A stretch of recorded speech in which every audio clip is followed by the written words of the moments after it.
أعوذ بالله من الشيطان الرجيم. بسم الله الرحمن الرحيم.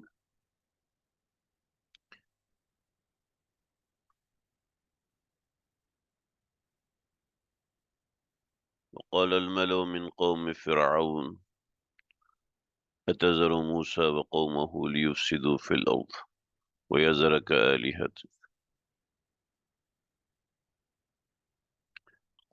قال الملأ من قوم فرعون أتذر موسى وقومه ليفسدوا في الأرض ويذرك وآلهتك إلى آخر الآية۔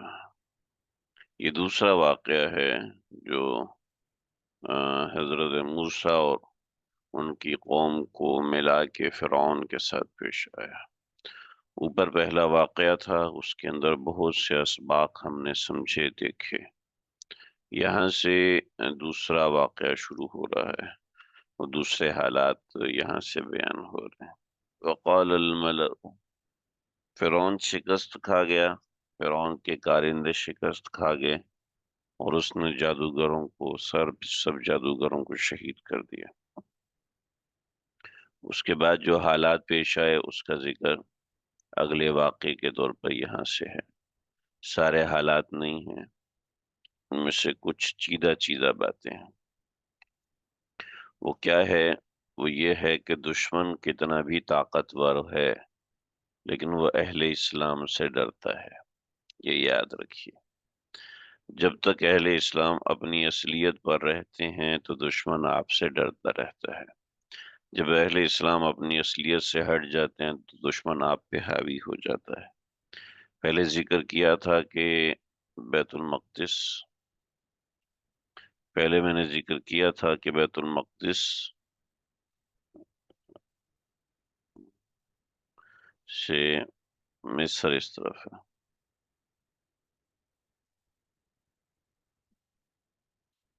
تو حضرت یوسف علیہ السلام یہاں سے نکلے اور یہاں پہنچے، اور اس کے بعد حضرت یوسف علیہ السلام کے ساتھ حضرت یعقوب کی 12 اولادیں یہاں آباد ہوئیں۔ یہ ساری اولاد بنی اسرائیل تھی، یہ ساری اولاد بنی اسرائیل تھی، یعنی پیغمبروں کی نسل تھی، پیغمبر کی نسل تھی یہ۔ تو اسلام کے داعی تھے، مدعی اسلام تھے، لیکن جب انہوں نے اسلام کو ترک کر دیا، چھوڑ دیا، تو اللہ رب العزت نے ان کو رسوا کر دیا۔ فرعون ان سے ان کے اوپر حاوی اور یہ سب چیزیں ہوتی رہیں۔ لیکن کیا ہوا کہ جب حضرت موسیٰ علیہ السلام آئے تو فرعون کے دل میں خوف آنا شروع ہو گیا۔ فرعون اس سے پہلے تو اسلام کے دائیوں سے نہیں ڈرتا تھا، لیکن جب حضرت موسیٰ علیہ السلام آئے، یعنی صحیح اسلام آیا، تو فرعون کے دل میں خوف پیدا ہونا شروع ہوا۔ چنانچہ یہ اسی کا اندیہ ہے، جب تک اہل اسلام چپ کر کے بیٹھے رہتے ہیں ان کو مسلمانوں سے کوئی ڈر نہیں لگتا۔